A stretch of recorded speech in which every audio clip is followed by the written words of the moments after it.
Welcome to the Go Slow to Go Fast Lifestyle Podcast, where we explore the art of intentional living.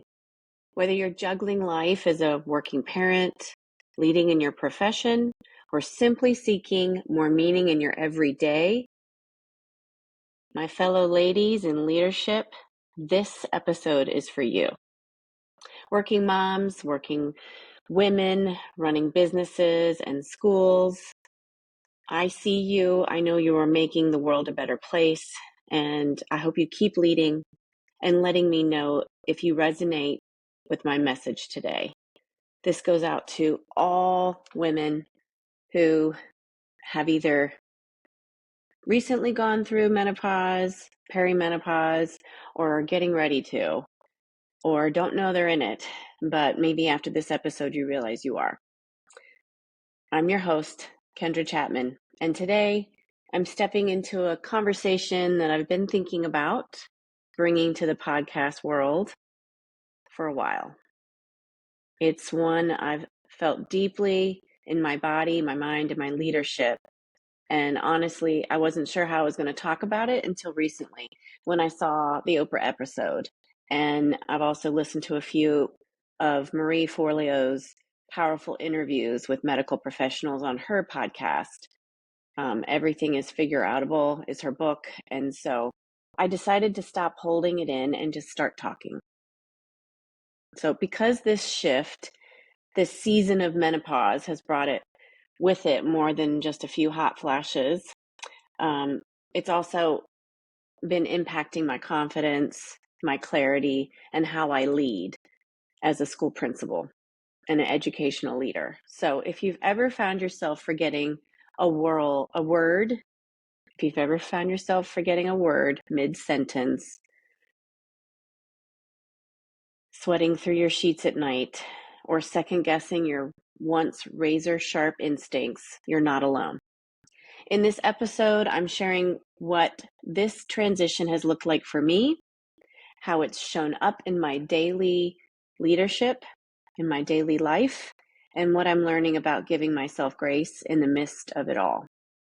So if you're ready to slow down and embrace the beauty of an intentional lifestyle, even in that hormonal haze, grab a cozy drink, join me on the couch or in your car or during your walk.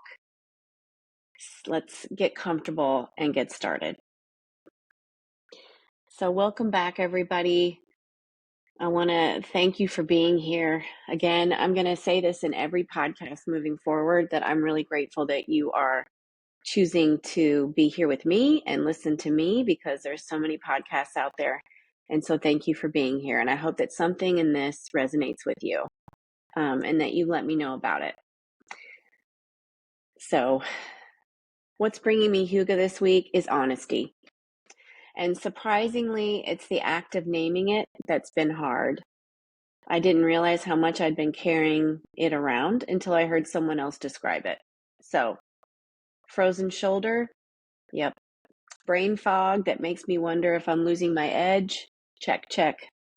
Mood swings, ADHD-like frustration and distraction. Word recall issues in the middle of conversations with parents and staff. Yes, that's me. Let me tell you, when you're responsible for hundreds of decisions a day, when you're constantly responding, evaluating, disciplining, coaching, guiding, and also having your hormones hijacked, and they take your ability to think clearly, it's just no small thing. So there is Huga in this moment. Giving myself permission to slow down and talk about it is where I'm going to find the Huga. And that's that cozy comfort of realizing that there are other people like me out there. And I may feel like I'm just talking to a camera and speaking into a microphone, and there's nobody else on the other end, but I know there is. And so I'm giving myself permission to talk about it, and I know I'm not the only one, and neither are you.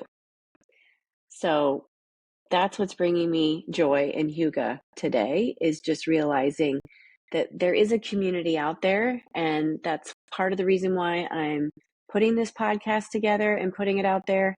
and why I'm building my website. And eventually, hopefully one day I'll be able to retire and continue my messaging when I leave education behind and move into this next chapter of helping others like me who want to build a balanced lifestyle, a slow living lifestyle. And so I know it's something that I've been working on for at least 5 years now, maybe 10. We'll go as far as saying 10 years. But it's definitely bringing me, Hugo, to know that there is a community out there and it's happening because I'm starting to see that people are talking back and letting me know that they have things in common with me. They like the messaging. They want to know more. And so I hope you continue to tell me what you want to hear about. And let me know if this resonates with you too, talking about menopause. So in segment 2, I want to talk about a Huga highlight for my main topic, which is menopause. I'm going to talk about the confidence curve. So let's talk about confidence. I talked about it last week on my podcast about that self-doubt and not letting your doubt in yourself take over. Don't worry about keeping up with the Joneses. Don't worry about doing things like other people. Just be you. Literally, just be you and do what you do, and just know that you are going to make somebody else see that they can do it too. And so I just want to keep that going with, the conversation around confidence. So I've always prided myself on my ability to think quickly. I have been in education for over 25 years, and I've been a teacher, I've been a coach, I've been an assistant principal, I've been a principal for, this is my 10th year in being a principal, and I've had to think quickly. I've had to communicate clearly and adapt on the fly. It's just part of my identity as a leader. And in this current season, I would say in the last 5 years, I've had moments where I've literally lost words in a conversation. And I'm thinking, I know I'm smart. I know. And it's not even like big educational words, not those academic terms. It's just everyday words. I lose my train of thought.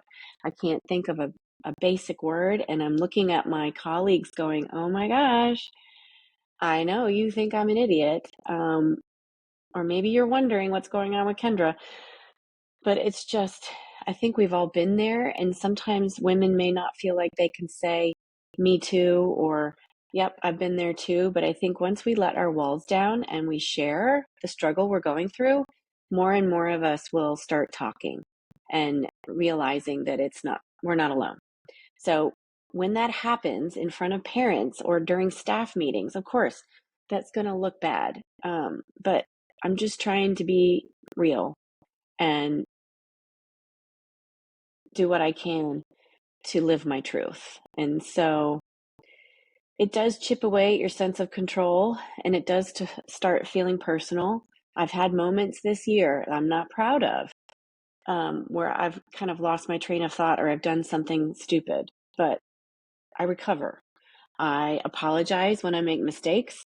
I just do as much as I can to be as consistent as I can when I'm in those good moments. And when I'm not in those good moments, I try to take a break and go for a walk or take a personal day or take the afternoon off, make an appointment to see my doctor. I try to make as much time in my day work for me. So when I'm on, I'm on. And when I'm not, I just take a break and step back.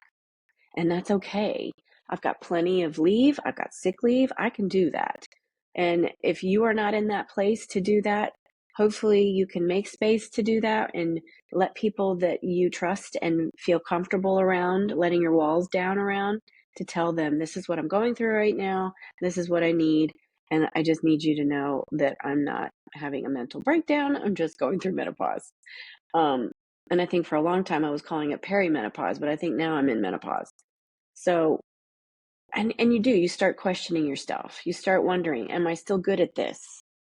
Did I just sound unsure? Did I just make a fool of myself? Are they noticing something's off? And they definitely are noticing something's not right.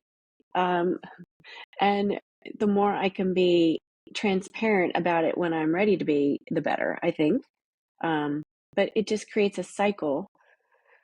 You try harder, you over prepare, you stay up later, and then it all leads to you, getting tired and getting fatigued. And so I don't want to get into that mode again. I'm on spring break right now, and I'm trying to record as many podcasts as I can. So I'm ready to go when I come back. And I don't feel like I'm having to multitask too much. I want to really focus. I like when I'm at work, at school, I like to be here now in whatever I'm doing. I like to be present. And so I'm making sure that I'm doing a lot when I'm having my downtime so I can focus on this now, be here now for my podcast. But then when I'm back at work, I'm at work and I'm focusing on that. And so knowing that I make nearly 300 decisions a day, that's a principal's life, from how to handle student conflict to what data means for our school's future. I know my brain is already working overtime. And so just to function through the fog, it's exhausting. But here's what I've found for my Huga highlight. Instead of trying to hide it, I've just started to name it. I say it out loud, I take a breath, and I even laugh about it when I blank on a word, because shame, it just drives, it not drives, but it thrives in silence. So I'm not going to accept that. I'm not going to be shameful of what I'm experiencing. I'm going to live through it, and I'm going to live my truth, and I'm going to find the peace in that. So I'm learning that leadership doesn't mean pretending to be invincible. It actually means being vulnerable and showing everybody else around you what you're going through, that you can still be uh, a leader. You can still make good decisions. You just have to take a break and step back sometimes. And it means leading with authenticity. As long as I can be authentic, I know that the kids are going to see me because I know that I'm being me. I know that my teachers are going to see me because they know I'm being me. I'm being as consistent as I can.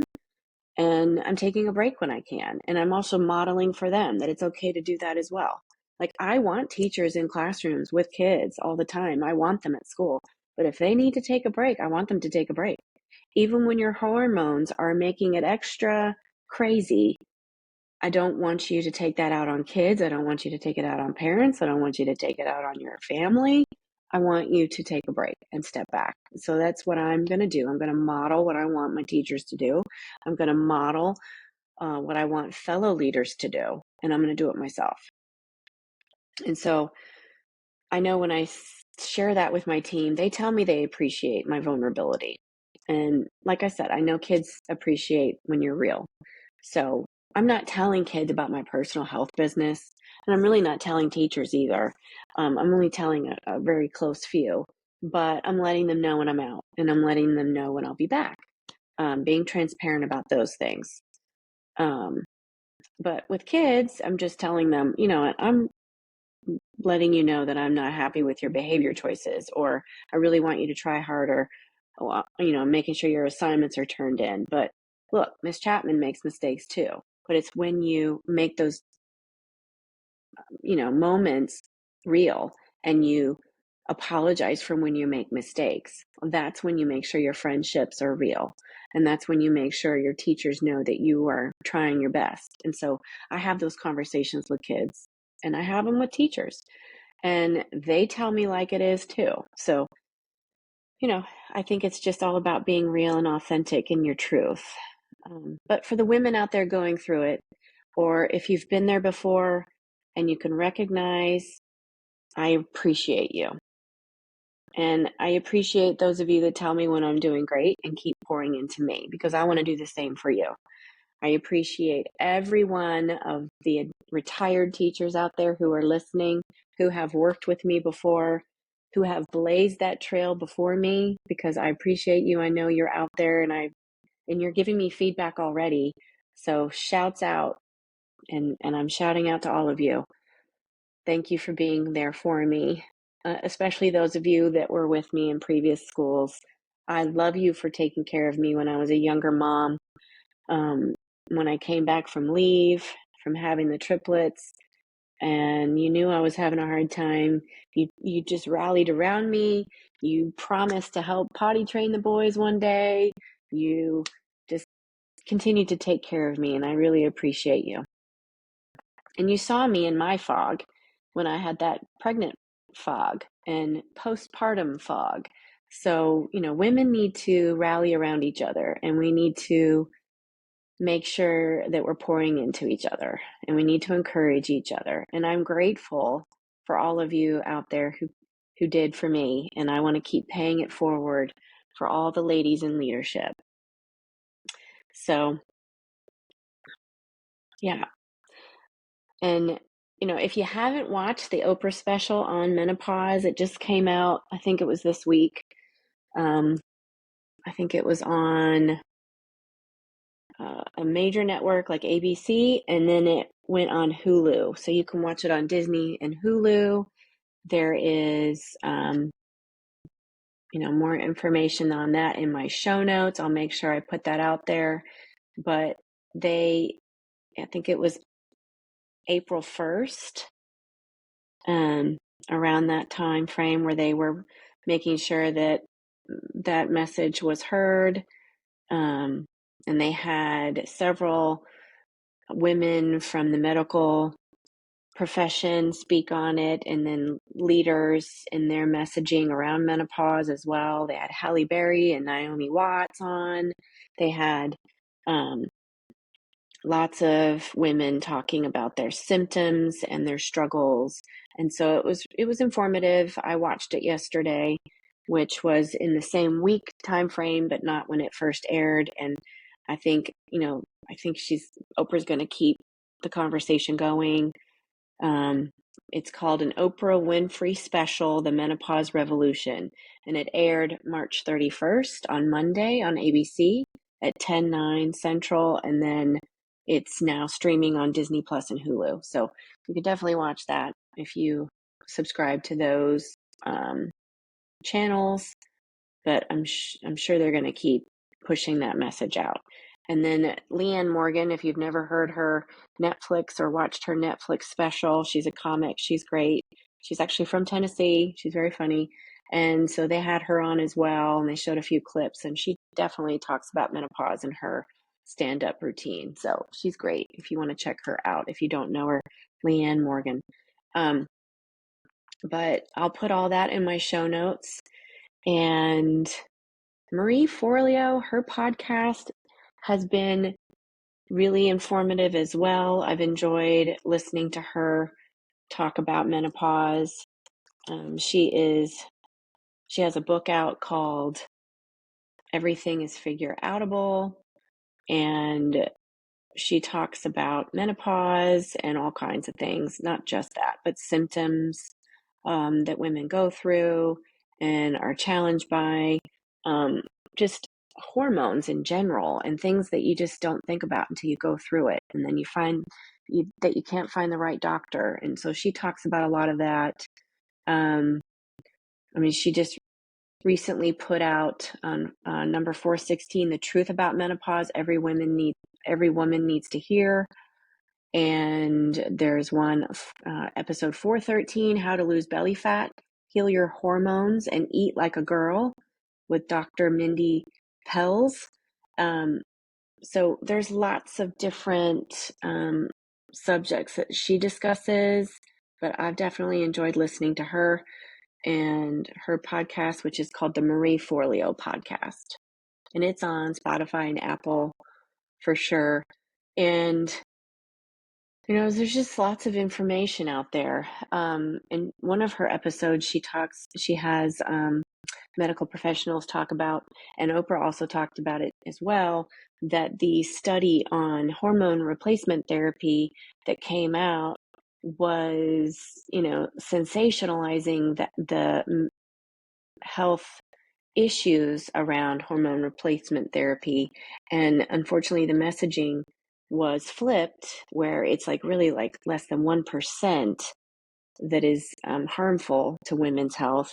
And they made it seem like it was, more than 90% harmful to women in their health. So I haven't I have not looked into hormone replacement therapy primarily because I thought it would cause, issues with my body and possibly cancer and increase the chance of getting cancer. Well, now I know that research was not conclusive and not reported truthfully. And so I want to go back and do a deep dive on that and learn more. But I have changed my doctor recently. I have switched doctors a few times since I've moved to Tennessee in 2020, just because I wanted to make sure that I had the right doctors in place. I have a rheumatologist that I'm working with that is keeping track of my stress levels and making sure that I don't have any inflammation going on, which is great. I need that, as well as my hormones. And the PA that I'm working with, she's definitely keeping track of my hormones and weight gain and making sure that I'm eating healthy and I'm exercising. And she has me coming in often enough where I'm making sure I'm getting the mammograms and I'm getting my pap smears and I'm getting all the things that I need to be doing. Because let's face it, I think when 2020 hit, a lot of us, men and women, didn't go to the doctor for a while. And so we've got to get back on that track of going regularly, checking in with our healthcare providers, making sure we're getting our eyes checked and our heart checked and our blood checked and, teeth, going to the dentist, like all the annual checkups need to be happening as well as anything else that's going on. And so I remember talking with some women at my workplace this time last year, because around Christmas of last year, which was the 2022 going into 2023, I realized, yeah, it was about 2 years ago, that I was starting to have these issues in my shoulder, my left shoulder. And I have arthritis. I have ankylosing spondyloarthritis that flares up every now and then, and it doesn't care what joints it messes with. I mean, it's an equal opportunist when it comes to inflammation, and it um, messes with my eyes, my connective tissues, it messes with my joints, and so I've had issues in my toes and my joints in my feet and toes. I've had issues, joints in my hands, in my elbows, and most recently in my shoulder. But, I just chalked that up to it's part of my arthritis. But the more research I did, I realized frozen shoulder is a thing. And the more women I talk to about this, the more they say, "Oh, I didn't realize that was a hormone situation with menopause. They just thought it, was getting old."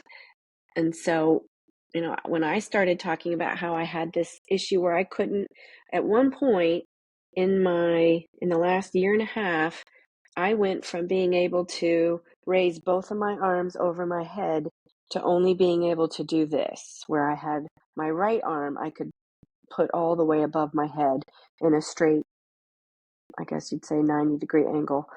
Um, but I could not do that with my left arm. And so the highest I could go was like basically to my chin. And that was it for my shoulder. And then my hand couldn't go higher than my ear. And so now, over the last year and a half, I have been able to work on stretching in the shower every morning with hot water on my scapula and the back of my back area, and working on taking my hand and my fingers and walking them up the shower wall for the last year and a half. And now I'm able to do this where I can raise my both arms over my head. But if you see on the YouTube video, which I have a YouTube channel, I am recording this podcast on video and audio, and I'll post this on my YouTube channel, Kendra Chapman Living 123. You can see that I'm still not 100% because my right arm is totally straight and my left arm still has a little bit of an angle to it in the elbow, but that is still way better than it used to be. So I'm celebrating that as a win. So just so you know, that is a symptom of menopause as well. So who knew? But if you are interested in finding out more about menopause, definitely join me on this walk. I'm going to be continuing to do research, and I'll check in every now and then on my podcast to share more about what I learn. But I hope that you share your journey and tell me what's working for you and what you'd like to hear more about on menopause or anything else as far as women in leadership, moms, in just running the home and figuring out how to make things work better, what struggles you're dealing with, what you would like to hear more about to try to apply that to your life and have a slow approach to living. So that's all for today's episode of the Go Slow to Go Fast Lifestyle podcast. And I'd love to hear from you. What's the one thing that's bringing you Hugo right now? Are you navigating menopause or perimenopause while juggling a full plate? Let's keep the conversation going. Email me at coachingwithkendrachapman@gmail.com or visit me at coachingwithkendrachapman.com or DM me on Instagram. I'm at coachingwithkendrachapman. Tag me in your midlife journey, and I'd love to hear and see what you're creating for peace and confidence in this season. Let's embrace this new chapter together with grace, curiosity, and intention. If you've enjoyed this episode, share it with a friend who might feel the same fog or overwhelm, and let me know because they're not alone. And as always, stay connected and remember, take it slow, be intentional, and embrace the season you're in, because the calm in me honors the calm in you. And as you head into the next week, let your courage shine through. Until next time, take care and keep leading with purpose. And remember, go slow to go fast. Thanks for listening.